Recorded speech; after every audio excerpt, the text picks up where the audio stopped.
தாய்த்தமிழ் உறவுகளுக்கு அன்பு வணக்கங்கள். தீரனும் அவன் பேரனும் அந்த கூட்டத்துல எடுத்து வைத்த அரசியலை தனித்தனியா பாத்துருவோம். என்னென்ன சொல்லியிருக்காருங்கிறத தனித்தனியா பாத்துருவோம். முதல்ல அதுல இருக்கக்கூடிய வலுவான பாலிடிக்ஸ் என்ன அப்படின்னா, ஜிடி நாயுடு அந்த பாலத்துக்கு பேர் வச்ச பாலிடிக்ஸ். அத அந்த கொங்கு மண்டலத்துல நின்று அவர் பேசுறதுக்கு உண்டான அரசியல் காரணம் என்ன, இது வாக்கு வங்கி அரசியலை எப்படி பாதிக்குங்கிறத தெளிவா புரிஞ்சுக்கணும். இங்க கடந்த 2-3 தேர்தலா பொது தேர்தலாக நாம் தமிழர் கட்சி தனியா நிற்கக்கூடிய பொது தேர்தல்கள் எல்லாத்தையும் பாத்தீங்கன்னா பூத் வைஸ் மேப்பிங் எடுத்து நீங்க பாத்தீங்க அப்படின்னா லிங்குஸ்டிக் மைனாரிட்டி அதிகமாக வாக்களித்த கட்சி திமுக கூட்டணி. அதுக்கு அடுத்தபடியாக பாஜக. அதிமுக இருந்து லிங்குஸ்டிக் மைனாரிட்டி முழுக்க வெளியேறிட்டாங்க. பாஜகல பொதுவா ஹிந்தி பேசுறவங்க, வட மாநிலத்தவர்கள், அதே மாதிரி தெலுங்கு பேசுறவங்க மக்கள், அதே மாதிரி சௌராஷ்டிரா மக்கள், இவங்க எல்லாமே பாஜக திமுக கூட்டணி அப்படின்ற மாதிரி பிரிஞ்சு வாக்களிச்சிருக்காங்க. இது பூத் வைஸ் மேப்பிங்ல கிடைச்ச ஒரு டேட்டா. இது நம்ம எந்த ஒரு இனத்திற்கும் எந்த ஒரு மொழி பேசுறவங்களுக்கும் எதிராக இல்லை. மக்கள் என்ன வாக்களிச்சிருக்காங்க அப்படிங்கிறத டேட்டா ஸ்டாட்டிஸ்டிக்ஸ் படி நான் உங்களுக்கு கருத்துக்களை தான் எடுத்து வைக்கிறேன். இதற்காக நாம் தமிழர் கட்சியோ இந்த அருணோ எந்த ஒரு மொழி பேசுறவங்களுக்கும் எதிரானவங்க கிடையாது. இது களத்துல இந்த மொழி பேசும் மக்கள், இந்த லிங்குஸ்டிக் மைனாரிட்டி மக்கள் யார் அதிகமா நம்புறாங்க அப்படிங்கிறத இந்த டேட்டா வெளிச்சம் போட்டு காட்டுது. இந்த டேட்டா சீமான் அவர்களுக்கும் கிடைச்சிருக்கும். அவர் அதுபடிதான் காய்கள் நகர்த்துறாரு. இனிமே இந்த லிங்குஸ்டிக் மைனாரிட்டி இந்த மொத்த குரூப்பை நம்பி அரசியல் செய்ய முடியாது. அவங்களுக்கு ஆதரவாக பேசினாலும், அவங்களுக்கு உண்டான பிரச்சனைகளை எடுத்து பேசினாலும் இந்த மக்கள் வாக்களிக்க போறதில்லை அப்படிங்கிறத தெளிவா புரிஞ்சுக்கிட்டு தான் இந்த அரசியலை காட்டமாக எடுத்து வைக்கிறாரு சீமான் அவர்கள். என்ன பண்றாரு இந்த இடத்துல அப்படின்னா, நீங்க இந்த ஜிடி நாயுடுங்கிற அரசியலை தாண்டி இன்னொரு அரசியல், நீங்க நெகட்டிவா மட்டுமே பாலிடிக்ஸ் பண்ணா போதுமா? திமுக யாரு சார்பாக செயல்படுது, இல்ல திமுக மேல எந்த மக்கள் அதிகமா நாங்க நம்பிக்கை வைக்கிறாங்க, அதை மட்டும் எடுத்து சொன்னா போதுமா? தமிழ் மக்களுக்கு என்ன அநீதி நடந்துக்குங்கிறதையும் எடுத்து சொல்லணும்ல. அந்த இடத்துல தான் நீங்க கூர்மையா கவனிக்கணும். தமிழ் தேசிய ஆளுமைகள், அதாவது தமிழர் வரலாறுல இருந்த அரசர்கள் எந்தெந்த ஆட்களுக்கு தமிழர் வரலாறுல பெருமை இருந்ததோ அவங்களை எல்லாம் கொண்டு போய் ஒரு அரங்குக்குள்ள அடைச்சு, ஒவ்வொரு சிலையையும் கொண்டு போய் மொத்தமா ஒரு அரங்குக்குள்ள அடைச்சு, உனக்கு தேவைன்னா உன் வரலாற அரங்குக்குள்ள போய் கத்துக்க, மற்றபடி நாங்க ஆட்சியில இருக்க வரைக்கும் எங்களுக்கு தேவையான சின்னங்களையும் எங்களுக்கு தேவையான ஆளுமைகளையும் நாங்க பொது இடத்துல வைப்போம். இப்ப நீங்க எப்படி கத்திப்பாரா, ஜெமினி அப்படின்னு எல்லார் வாயிலையும் நுழையுதோ, அதே மாதிரி ஜிடி நாயுடு பாலம்ங்கிறது எல்லார் வாயிலையும் பெரிய மாபெரும் பாலம், எல்லார் வாயிலையும் நுழையணும், எல்லார் சிந்தனையிலையும் இருக்கணும். அடுத்த தலைமுறைக்கு அது ஒரு பேச்சு வழக்கிலே வந்துடும். இப்ப ஜெமினி கத்திப்பாரெல்லாம் உனக்கு அதுல இருக்கக்கூடிய பின் அரசியல் என்னன்ற தெரியாமலேயே நார்மலா அன்றாட வாழ்க்கையில பேசக்கூடிய ஒரு தெருவின் பேர், ஒரு பாலத்தின் பேரா மாறிடும். எப்படி இந்த உஸ்மான் ரோடு பக்கத்துல நாதமுனி, கோவிந்தன் தெருவுன்னு 2 தெருவு இருக்கோ, பிராட்வே செய்யும் போது அந்த இடத்துல கட்டுமான பணிகள்ல விழுந்து இறந்த 2 தாழ்த்தப்பட்ட மக்கள், அந்த நேரத்துல ஒடுக்கப்பட்ட மக்கள், அவங்களுக்கு வெள்ளக்காரன் அவங்கள பாராட்டி அவங்க உழைப்பை பாராட்டி பேர் வச்சான். அது வரலாற்றுல கோவிந்தன் தெரு, நாதமுனி தெரு அப்படின்னா அந்த மக்களுக்கு, அந்த உழைச்ச மக்களுக்கு கொடுத்த அங்கீகாரம். சரியா? அதுதான் அந்த தெருவின் பெயர். அப்ப அந்த அங்கீகாரத்தை எந்த மக்கள் வாங்கியிருக்காங்க, எந்த மக்களுக்கு கிடைக்கல அப்படிங்கிறத இந்த இடத்துல நீட்டா அவங்களுக்கு டிஸ்டிங்கிஷ் பண்ணி காட்டுறாரு. அதுக்கு முக்கியமான ஒரு உதாரணம் என்ன சொல்றாரு அப்படின்னா, சவுந்தரபாண்டிய நாடார். இந்த இடத்துல நீங்க சவுந்தரபாண்டிய நாடார்னு சொல்ல வேண்டிய காரணம் கொங்கு மண்டலத்துல ஏன் வருது அப்படின்னா, கொங்கு மண்டலத்துல வெள்ளாள கவுண்டர்கள், கொங்கு நாடார்கள், வன்னியர்கள், அதே மாதிரி நாயுடு மக்களும் அதிகமாக இருக்காங்க. இந்த பிஎஸ்ஜி காலேஜ், அதே மாதிரி அங்க நாயுடு சமூகத்தை சார்ந்தவர்கள், அந்த பக்கத்துல பெரிய இண்டஸ்ட்ரியலிஸ்ட், பெரிய பிசினஸ் பீப்புள், அவங்களுக்கு நாங்க ஒரு பெரிய சமூகமும் இருக்கு. அவங்க யாருமே தமிழ் தேசியத்துக்கு எதிரி இல்லை, தமிழ் தேசியமும் இவங்க யாருக்குமே எதிரி இல்லை. ஆனா இந்த இப்ப இருக்கிற மீடியாவும், இப்ப இருக்கிற எக்ஸிஸ்டிங் பிசினஸ் இண்டஸ்ட்ரியலைஸ் செட்டப், இப்ப இருக்கிற அதிகாரங்கள் எல்லாருமே இந்த திராவிட மாடல் ஆட்சியின் பயனாளிகள். இவங்க யாருமே அவங்க பயனாளிகளா இருக்கிறவங்க யாருமே அதை விட்டுட்டு, அவங்களுக்கு கிடைக்கக்கூடிய அதிகாரத்தை விட்டுட்டு, அவங்களுக்கு கிடைக்கக்கூடிய சலுகைகளை விட்டுட்டு, அவங்களுக்கு கிடைக்கக்கூடிய பணத்தை விட்டுட்டு, அவங்களுக்கு கிடைக்கக்கூடிய வாய்ப்புகளை விட்டுட்டு யாருமே இந்த திராவிட மாடல் பயனாளிகள் யாருமே வெளியே வர மாட்டாங்க. அந்த பயன்களை விட்டு வெளியே ஏறி வர மாட்டார்கள்ன்றது தெளிவா புரிஞ்சுக்கிட்டாரு சீமான் அவர்கள். இதுக்காகத்தான் அவர் அந்த திராவிட மாடல் அரசு மற்றும் அதிமுக அரசின் பயனாளிகளா இல்லாத மற்ற சமூகங்களை ஒன்றிணைக்க முயற்சி பண்றாரு. பாண்டி பஜார்ங்கிற ஒரு உதாரணத்தை எடுத்து வைக்கிறாரு. அந்த இடத்துல நீங்க பாத்தீங்க அப்படின்னா, இங்க ஜிடி நாயுடுங்கிற பேர் வச்சவங்க, முத்துராமலிங்க தேவருக்கு தேவருங்கிற பேரை எடுத்தவங்க, பூலித்தேவனுக்கு தேவன்கிற பேரை எடுத்தவங்க, அதே மாதிரி வாவு சிதம்பரனார் பிள்ளைக்கு பிள்ளைங்கிற பேரை எடுத்தவங்க ஜிடி நாயுடுன்றதை மட்டும் ஏன் வைக்கிறாங்க அப்படின்னா, நாயுடு மக்கள் ஓட்டு போடுறாங்க, அதனால திமுக வைக்குது. உங்க பிள்ளைமார் உங்களுக்கு இலவசமா ஓட்டு போடுறாங்க, தேவேந்திரகுலம் உங்களுக்கு இலவசமா ஓட்டு போடுறாங்க, தேவர்கள் உங்களுக்கு இலவசமா ஓட்டு போடுறாங்க, உங்களுக்கு இவங்க வெள்ளாள கவுண்டர்கள் இலவசமா ஓட்டு போடுறாங்க. அப்படிங்கும்போது உங்களுக்கு அந்த இடத்துல எல்லாம் உங்களுக்கு அந்த ஜாதி பேர் வைக்க தேவையில்லை. நீங்க மாரி செல்வராஜ்னு ஒரு டைரக்டரை கையில வச்சுட்டு நீங்க என்ன பண்றீங்க அப்படின்னா, அவரு வந்து இருக்கிற சமூகங்கள்ல இருக்கக்கூடிய பிரச்சனைகள் எல்லாம் எடுத்து சொல்றாரு. அதையெல்லாம் நீங்க திராவிட மாடல் அரசின் ஒரு செயல்பாடாகவும் நீங்க அந்த தமிழர்களுக்குள்ள இருக்கக்கூடிய மோதல்களை அதிகமாக மக்கள்கிட்ட காட்டுறீங்க. அதுக்கு வந்து மாரி செல்வராஜ் மாதிரிப்பட்ட இயக்குநர்களை பயன்படுத்துறீங்க, அதை அதிகமா கொண்டு வரீங்க மக்களுக்கிடையே. அது எல்லாம் சரிதான். ஆனா இது மக்களுக்கிடையே என்ன தாக்கம் ஏற்படுத்துது, ஜாதி முரண்களை ஏற்படுத்துதா இல்ல ஜாதி இணக்கங்களை ஏற்படுத்துதான்னு நீங்க வந்து கிரவுண்ட்ல ஆராய்ஞ்சு பாத்தீங்க அப்படின்னா, இந்த விஷயங்கள் வெளியே வர வர நீங்க அடுத்த தலைமுறை தான் மாறுமே தவிர, இப்போ எக்ஸிஸ்டிங் பவர் செட்டப்ல இருக்கக்கூடியவங்க வந்து இதை பயன்படுத்தி திருப்பி அந்த ஜாதி இருக்கத்தை தான் அதிகரிப்பாங்களே தவிர, இதுல இருந்து யாரும் வெளியே வந்த மாதிரி நமக்கு தெரியல. இப்பவுமே ஜாதிய கண்ணோட்டத்துல தான் உங்களுக்கு வாக்குகள் நிறைய அறுவடை செய்யப்படுது, ஜாதிய சங்கங்கள் மூலமா அறுவடை செய்யப்படுது.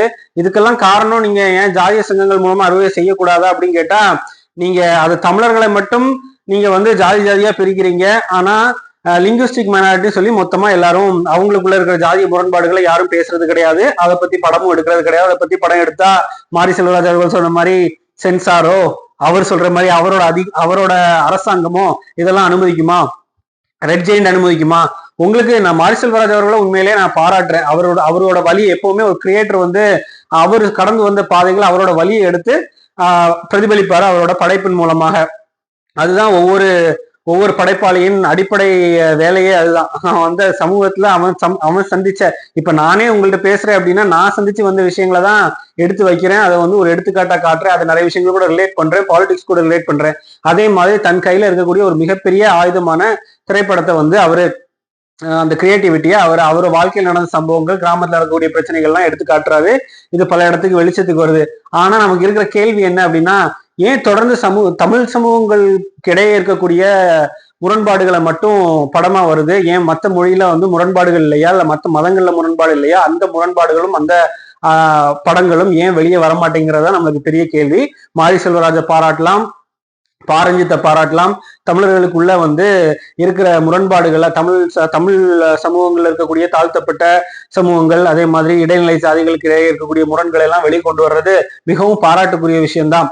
ஆனா நீங்க இதை வந்து ரெட் ஜெயின் பக்கத்துலையும் உங்களுக்கு திராவிட மாடல் அரசின் பக்கத்துல நின்று தமிழ் சமூகத்துல இருக்கக்கூடிய முரண்பாடுகளை மட்டும் தொடர்ச்சியா எடுத்து வெளியே வைக்கும் போது, நீங்க கூடவே மற்ற சமூகங்கள்ல இருக்கக்கூடிய முரண்பாடுகளையும் கொஞ்சம் வெளியே எடுத்து சொன்னீங்கன்னா நல்லா இருக்கும்ன்றத நம்மளோட பார்வை.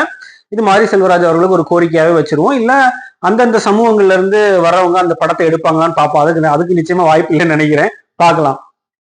அதே மாதிரி இன்னொரு முக்கியமான அரசியல் இந்த இடத்துல என்ன சொல்றாரு அப்படின்னா, இங்க ஆர்கே நகரை பொறுத்த வரைக்கும் பாத்தீங்கன்னா, டிடிவி தினகரன் ஒரு பர்சனாலிட்டி, ஒரு ஐடியலாக் வந்து பெரிய அளவுக்கு வெளியே தெரியறது காரணமா இருந்த அரசியல் களம் ஆர்கே நகர். அப்ப அந்த ஆர்கே நகர்ல ஆண்டாண்டு காலமா இருந்த திமுக அதிமுகன்ற கட்சிகளை வந்து தோக்கடிச்சு ஆர்கே நகர்ல வெற்றி வீரரா வந்தாரு டிடிவி தினகரன். அதனாலேயே அவருக்கு வந்து அடுத்த முதலமைச்சர் கேண்டிடேட் அவரு தானாங்கிற அளவுக்கு பேசப்பட்டது. அப்போ ஒரு இடைத்தேர்தல் எந்த அளவுக்கு புதுசா வரக்கூடிய ஒரு சக்திக்கு ஒரு பவர் கொடுக்குது, ஒரு பின்பத்தை கட்டமைக்குது, ஒரு பர்சனாலிட்டி கொடுக்குது அப்படிங்கிறது அதோட சிறந்த உதாரணம் டிடிவி தினகரன் அவர்கள். அப்போ இவர் கேட்கிறாரு, சீமான் அவர்கள் கேட்கிறாரு, ஏன் ஈரோடு கிழக்குல என்னையை தவிர யாருமே நிக்கல, எல்லாரும் கோழைகள் மாதிரி ஓடி ஒளிஞ்சிட்டீங்களே ஏன் அப்படின்னு கேட்கிறாரு. இது முக்கியமா யாரு கேட்கிறாரு அப்படின்னா திரு விஜய் அவர்களுக்கு தான் இந்த கேள்வி வைக்கிறாரு, அதிமுகவுக்கும் வைக்கிறாரு. இவங்க ரெண்டு பேரும் இந்த மாதிரி திமுகவை எதிர்க்கிறதுக்கு உண்டான பலத்தை இழந்துட்டாங்க அப்படிங்கிறத ஒரு இடைத்தேர்தலே அவங்களுக்கு காமிக்கிறாரு. இடைத்தேர்தல்ல விஜய் மாதிரிப்பட்ட ஒரு ஆள் இப்ப கரூர்ல இவ்வளவு கூட்டத்தை கூட்ட முடியும் அப்படின்னா, ஈரோடு கிழக்குல நீங்க வந்து எவ்வளவு பெரிய கூட்டத்தை கூட்டி காமிச்சிருக்கலாம். அந்த இடத்துல திமுகவை தோல்விச்சிருக்கலாம். அவங்களுக்கு எதிராக நின்று எவ்வளவு மேக்சிமம் நீங்க ஜெயிக்க முடியாது. நீங்க இப்படி கூட உங்களுக்கு ஒரு ஃபேக்டர் பேசியிருப்பாங்க. நீங்க விஜய் வந்து நின்னா விஜய் வெர்சஸ் இன்னொரு ஆள் தான் நிக்க போறாரு அந்த இடத்துல. நீங்க திமுகல இருந்து பெரிய கேண்டிடேட் யாருமே நிக்கல. அவங்க வந்து ஒரு பழைய டிஎம்டிகே காரரை தான் விட்டாங்க. சரியா? அப்ப விஜய் வந்து நின்றிருந்தாருன்னா இன்னுமே ஒரு பெரிய ஒரு ஹைப் கிடைச்சிருக்கும். அவர் வந்து அதிகமாக வாக்குகளை எடுத்திருக்க வாய்ப்பு இருக்கு. அந்த களத்தை நீங்க ஏன் தவற விட்டீங்க? அப்போ உங்களுக்கு அடிப்படையில உங்களுக்கு அந்த அளவுக்கு பலம் இல்ல. நீங்க சும்மா வாய்ஸோடல இதை பேசிக்கிட்டு இருக்கீங்கன்றத வெளிச்சம் போட்டு காட்டியிருக்காரு இந்த கூட்டத்துல சீமான். இது 2வது விஷயம். முதல்ல நாயுடு பாலிடிக்ஸ், 2வது இந்த மாதிரி புதுசா வர்றவங்க. நீங்க எல்லாரும் இப்ப என்ன சொல்றாங்க அப்படின்னா, பொதுவா ஊடகங்கள்ல பேசப்படுற விஷயம், அரசியல் களத்துல பேசப்படுற விஷயம் என்னன்னா, விஜய் வந்ததுக்கு அப்புறம் தான் சீமான் அதிகமா பதட்டம் அடைகிறாரு அப்படின்னு சொல்றாங்க. ஆமா, பதட்டம் அடைகிறாரு. எப்படி பதட்டம் அடைகிறாரு? சீமான் மட்டும் இல்ல, பின்னால இருக்கக்கூடிய 36 லட்சம் மக்களும் பதட்டம் அடைகிறாங்க. வெளிப்படையாக அநீதியால் கட்டமைக்கப்பட்ட ஒரு அரசை எதிர்த்து, ஊழல் லஞ்சத்துக்கு ஆள்படாமல், ஓட்டுக்கு காசு கொடுக்காமல், காசு வாங்காமல், ஒரு ஊழல் லஞ்சத்துக்கு கொடுப்பதும் வாங்குவதும் தவறு என்று களத்தில் சொல்லி, வெயில் மழை என்று பாராமல் ஓட்டு கேட்டு போய் இந்த இந்த இந்த அரசாங்கங்கள் தரக்கூடிய சலுகைகள் வேண்டாம், எங்களுக்கு உரிமை தான் வேணும் அப்படின்னு சொல்லி தெளிவா நிற்கக்கூடிய 36 லட்சம் மக்களும் இந்த ஒரு மக்களின் மனதில் புரட்சி ஏற்படுத்தி வந்துகிட்டு இருக்கும்போது இப்படி வெறும் திரை கவர்ச்சியை காட்டி ஏற்கனவே அழுகி போன இந்த 2 கட்சிகளும் அவங்களோட ஆட்சிகளையும் திருப்பி கொண்டு வந்து நிலைநாட்டுறதுக்கு அதே அரசியலை தூக்கிட்டு வரும்போது இந்த 36 லட்சம் மக்களும் பதட்டம் அடைகிறார்கள். அவங்க வந்து இந்த மாதிரி ஒரு வந்து அதுக்கு நீங்க எப்படி கரூர்ல 41 மக்கள் சாகும்போது பதட்டம் அடைஞ்சாங்களோ அதே மாதிரி இந்த மாதிரி ஒரு சக்தி வந்து இவ்வளவு 36 லட்சம் மக்களின் கனவையும் இந்த ஆளு வந்து சிதைக்க கூடாதுங்கிற ஒரு பதட்டம், அதுக்கப்புறம் கோபம், அதுக்கப்புறம் அதுக்குண்டான அரசியல் எல்லாமே இந்த 36 லட்சம் மக்களுக்கு நிச்சயமாக செய்வாங்க. இது சீமானவர்களோட தனிப்பட்ட கோபம் கிடையாது. பின்னால் அணிக்கக்கூடிய 36 லட்சம் மக்களின் கோபம். இந்த மாதிரி இந்த கோபத்தை விஜய் சரியா புரிஞ்சுக்கணும். நீங்க சீமானவர்களை மட்டும் வச்சு இதை பேசக்கூடாது. ஒரு 8.5 விழுக்காடு மக்கள் தமிழ்நாட்டுல எந்த அரசியலை விரும்புறாங்கிறத ஊடகங்களும் கவனிக்கணும், விஜயும் கவனிக்கணும். விஜய் இந்த அளவுக்கு கொண்டு வந்து விட்டுட்டாரு. இதுக்கப்புறம் உங்களுக்கு வந்து பர்சனல் பாலிடிக்ஸ் இல்ல உங்களோட வியாபார அரசியல் தான் முக்கியம்னு நினைச்சீங்க அப்படின்னா இந்த 8.5 விழுக்காடு மக்கள் கிட்டத்தட்ட 40 லட்சம் மக்களும் உங்களுக்கு எதிராக தான் செயல்படுவாங்க. அவங்களோட சிந்தனை, அவங்களோட செயல்பாடு எல்லாமே உங்களுக்கு எதிராக தான் இருக்கும். ஸோ இதை வந்து இந்த இடத்துல அப்படிதான் இருக்கணுங்கிறத இந்த தீரனும் பேரணுங்கிற கூட்டத்துல வந்து சீமான் அவர்கள் தெளிவா சொல்லியிருக்காரு. அதே மாதிரி திராவிடம்ங்கிறது எவ்வளவு பெரிய ஒரு ஆபத்தான ஒரு கோட்பாடு அப்படிங்கிறத இந்த இடத்துல சொல்லியிருக்காரு. ஏன்னா இந்த ஜிடி நாயுடு பாலிடிக்ஸை வந்து முட்டு கொடுக்கறதுக்கு எவ்வளவு அந்த திராவிட கழகத்துல இருந்தாலும் எப்படி வந்து ஒரு சப்பக்கட்டு கட்டி முட்டு கொடுக்குறாங்கன்னு நீங்க பாக்குறீங்க. இது தமிழ் குடியினருக்கு இடையே முரண்பாடுகளை வந்து ஊதி பெருக்கிறதுக்கு இவங்க எல்லாம் எவ்வளவு தூரம் வருவாங்க அப்படிங்கிறதையும் நீங்க பாக்குறீங்க. எல்லாருக்கும் கொள்கை பசியை தாண்டி வயிற்று பசி அதிகமா இருக்கு, சோற்று பசி அதிகமா இருக்கு. கொள்கை பசி அதிகமா இருக்கிறவங்க இந்த அரசியலை தொடர்ந்து நிற்பாங்க. நீங்க இந்த அரசியல் எட்ட வேண்டிய உயரத்தை மட்டுப்படுத்துறதுக்காக இந்த மாதிரி ஒவ்வொரு புது ஆட்களை நீங்க கொண்டு வரும்போது இவங்க நிச்சயமாக பதட்டப்படுவார்கள், கோவப்படுவார்கள், எதிர் அரசியலை செய்வார்கள். நீங்களும் சிந்தித்து பாருங்க, கருத்துக்களை பதிவிடுங்க. வாழ்க வளத்தோடு.